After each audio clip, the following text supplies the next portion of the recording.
Bonjour et bienvenue dans cette nouvelle vidéo. Aujourd'hui, je fais une vidéo spéciale recette de Noël et spéciale recette de Noël facile et rapide. Donc c'est principalement des recettes que j'ai vues passer sur les réseaux et qui avaient l'air très bonnes, très faciles, très rapides et que j'avais énormément envie de tester avec vous en vidéo. Donc si la vidéo vous plaît, n'hésitez pas à liker. Si vous aimez ce genre de vidéo, abonnez-vous. N'hésitez pas à commenter si vous avez une remarque à me faire.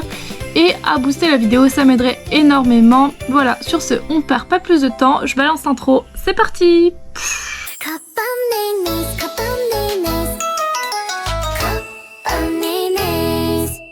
Pour la première recette, on va donc faire des truffes au chocolat, un incontournable des fêtes de fin d'année. C'est une recette de truffes en 3 ingrédients seulement, donc avec de la crème fraîche, du chocolat ainsi que du beurre.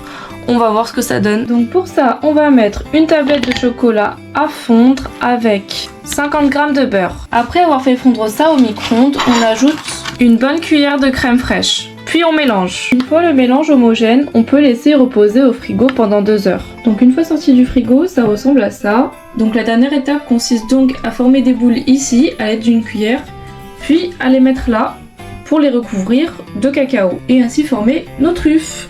Donc dans la vidéo il faisait comme ça, et c'est censé faire des boules, sauf que je pense que je vais juste y aller à la main. Voilà, on essaie de former des boules.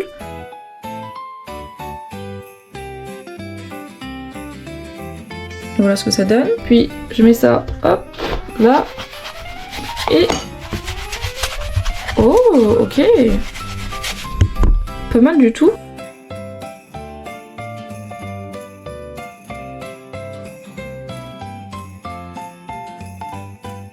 Donc voilà ce que ça donne au final. Par contre, c'était vraiment une galère à former les boules. En plus de ça, j'ai l'impression que le cacao a pas trop adhéré. Du coup, je vais mettre mes petites truffes au réfrigérateur pour voir si c'est un peu plus ferme plus tard. Parce que pour le moment, c'est vraiment trop mou pour être appelé ça des truffes. Donc je vais passer à la dégustation des petites truffes. Il y avait juste un petit problème, c'est qu'elles sont extrêmement molles. Donc je sais pas si c'est à cause... Oui, ça doit sûrement être ça. Je pense que ça doit être à cause des quantités que j'ai pas dû mettre comme il fallait parce qu'il n'y avait pas de quantité malheureusement dans la recette, et je pense que probablement je n'ai pas mis assez de beurre, c'est pour ça que les truffes manquent de fermeté. Donc bon, je vais quand même goûter ça maintenant. Regardez là, elles sont vraiment molles par rapport à des truffes de base. Ouais, c'est vraiment très crémeux. Alors ça fait pas du tout truffe, c'est vraiment très mou du coup comme j'avais pu le constater. Je vais essayer de les mettre au congélateur. Puis j'essaierai de déguster plus tard. Mais au niveau du goût, en tout cas, c'est très bon. C'est une recette semi-validée, on va dire quand même, parce qu'il n'y avait pas les mesures, donc c'était un peu embêtant. Donc c'est pas vraiment sorti comme des truffes, mais bon, c'est pas grave. Allez, on passe à la suite. Alors pour la deuxième recette, on va faire une bûche de Noël façon tiramisu. J'avais jamais vu ça. Donc le montage est assez spécial, j'étais vraiment curieuse d'essayer parce que ça avait l'air vraiment simple, vraiment rapide à faire. Donc je voulais vraiment essayer ça avec vous pour voir si la bûche tiramisu se tient. On va voir ça tout de suite. Alors la première étape va consister à imbiber les biscuits cuillères dans un mélange soit de lait et de poudre de chocolat, comme c'est mon cas, ou bien de café. C'est juste que j'ai voulu faire une version chocolat. Donc vous trempez les biscuits un par un, puis vous les déposez sur une plaque de papier sulfurisé. Vous faites 3 rangées de chacune 6 biscuits. Donc voilà, ça doit à peu près ressembler à ceci. Une fois cette étape faite, on met la plaque de côté, puis on va s'occuper de la crème. Donc pour cela, on va prendre un bol et y mettre 250 g de mascarpone, 50 g de sucre glace, 33 centilitres de crème fleurette. Je l'ai mise un petit peu au congélateur en amont pour que ça refroidisse un peu plus, histoire d'être sûr que ça tienne bien. On peut ajouter une cuillère de café soluble si on a décidé de faire la version au café, ou bien en l'occurrence pour moi une cuillère de cacao. On ajoute également un petit peu de vanille. Puis on est parti pour mélanger tout ça au batteur. Donc après avoir obtenu une crème comme ceci, on va y en étaler la moitié sur les biscuits cuillères. Donc une fois après avoir obtenu ceci, on ajoute du cacao en poudre par-dessus. On va rouler notre bûche de ce côté-ci en serrant bien comme il faut. Donc là c'est le moment qui me fait peur un petit peu.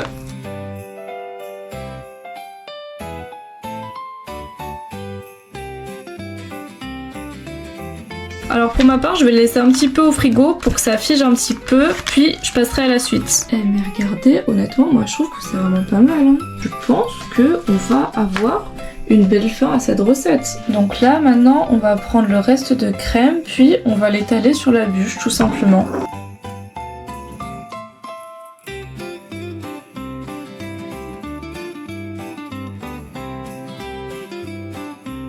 Du coup, pour finir, on va saupoudrer de cacao amer notre bûche.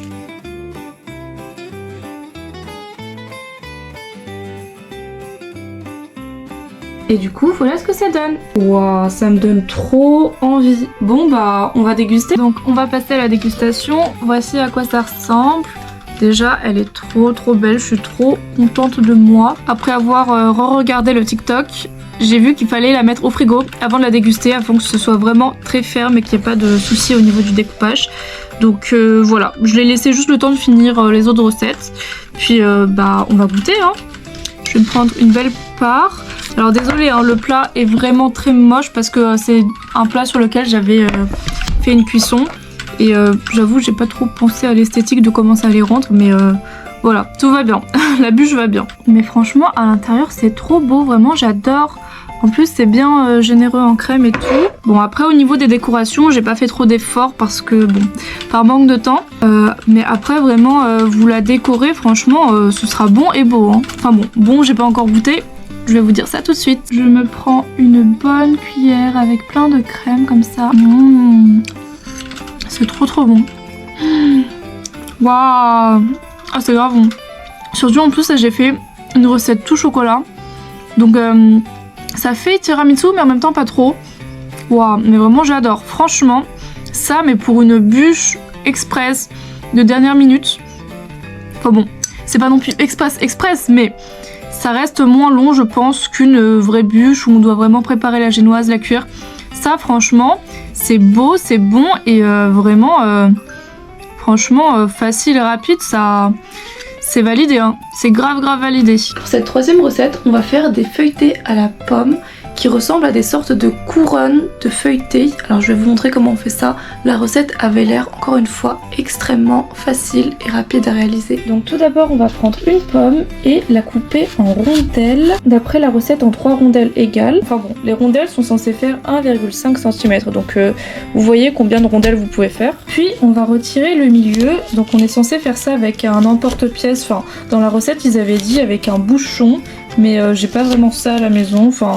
Un bouchon un petit peu genre bouteille de vin, un petit peu rigide. Ça prendra un peu plus de temps, mais bon, pas tant que ça non plus. Donc ensuite, on va découper notre pâte feuilletée en lamelles de 1 à 1,5 cm d'épaisseur.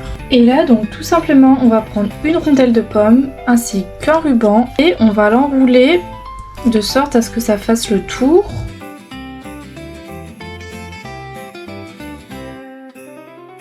Donc voilà ce que ça donne pour moi. Au total, j'ai utilisé 3 bandes. Alors il faudra faire gaffe à bien laisser un grand espace au niveau du milieu parce que j'ai réalisé que au début j'en avais fait une et en fait j'avais pas laissé un assez grand espace au milieu, ce qui fait que le milieu de la pomme était bourré de pâte et que c'était très difficile vers la fin de rabattre les rubans. Donc une fois les feuilletés formés, on les recouvre de jaune d'œuf pour les faire dorer à la cuisson. Puis on les mettra au four 20 minutes à 180 degrés ou du moins jusqu'à ce que nos pommes dorent. Donc là je viens de sortir du four mes petits feuilletés à la pomme, mais regardez comment ils sont bons. En plus ça sent tellement bon. J'ai ajouté du sucre glace du coup, comme c'était le cas dans la recette d'origine. Et c'est vraiment magnifique en plus de sentir trop bon. En plus avec le sucre glace comme ça dessus, on dirait de la neige, c'est vraiment dans le thème. Bon, je vais passer à la dégustation, c'est en plus encore tout chaud, c'est trop bien. Mais ça c'est trop bon. Oh là là. La pomme à l'intérieur, elle est devenue comme molle, comme une compote. Du coup c'est vraiment fondant avec l'extérieur un petit peu croustillant du feuilleté. Ça c'est grave validé, franchement. Si vous voulez vous faire un petit dessert à Noël, un petit goûter de Noël, un petit déjeuner de Noël, ça passe pour tout et franchement, c'est trop bon. Vraiment trop bon. En plus j'aime trop parce que c'est pas très sucré. Parce que c'est vraiment juste sucré avec le sucre de la pomme. Après bon, j'ai ajouté un petit peu de sucre glace, ça c'est optionnel. Mais vraiment, l'équilibre est juste parfait. Pour la recette suivante, on va encore faire des bûches. Mais cette fois-ci, des bûches salées. Et vraiment, la recette, je pense qu'elle va être réalisée en un temps record. En fait, c'est des sortes de roulés avec du pain de mie, du fromage frais ainsi que du saumon. Alors, tout d'abord, on va prendre du pain de mie comme ceci, sans bord de préférence, puis on va l'étaler. Donc, j'ai toujours pas de rouleau à pâtisser, donc je vais juste utiliser un fer. Ça fera très bien l'affaire. Une fois notre pain de mie étalé, on va y tartiner du fromage frais, comme ceci. Une fois cela fait, on va découper des tranches de saumon fumé et les déposer comme ça sur notre tranche de pain de mie, tout simplement. Ensuite, on va juste venir rouler, en fait, le pain de mie. Comme ça, on va essayer de faire ça bien. Voilà ce que ça donne. Voilà, le saumon, il est un peu sorti. Je pense que j'ai été trop généreuse. Du coup, je pense que si on en met un petit peu moins... ça devrait pas sortir. Ensuite, on va encore recouvrir notre petite bûche du coup de fromage frais comme ceci. J'essaie de pas m'en mettre partout sur les mains, c'est pas très évident. Une fois que c'est fait, on prend des herbes de Provence ou autres herbes de votre choix. Ça peut aussi être des oignons frits ou bien encore des graines de sésame. Puis on va venir rouler notre petite bûchette dans nos herbes. Alors elle est un petit peu moche celle-ci, je vais essayer de faire mieux pour les prochaines.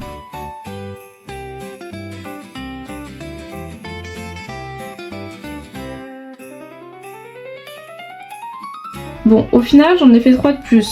C'était pas forcément plus facile que le premier, mais j'y suis arrivée. Il reste plus qu'à goûter.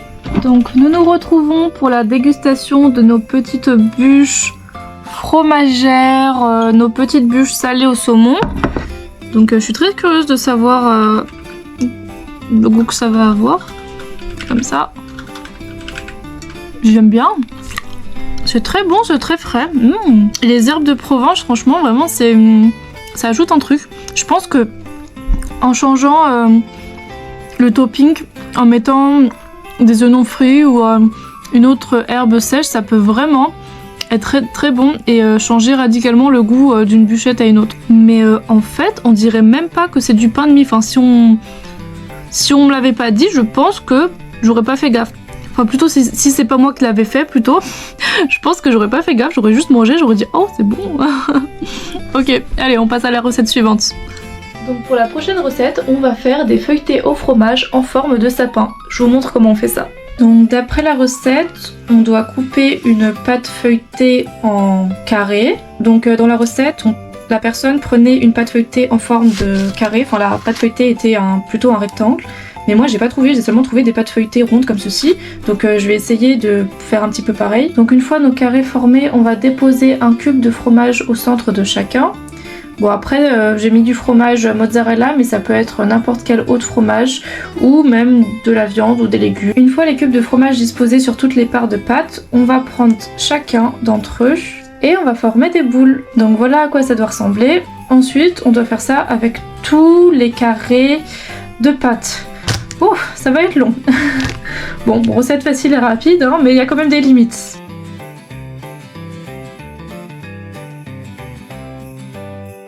Une fois nos boules formées, on va les placer de sorte à ce que ça forme un sapin. Je vous montre ça.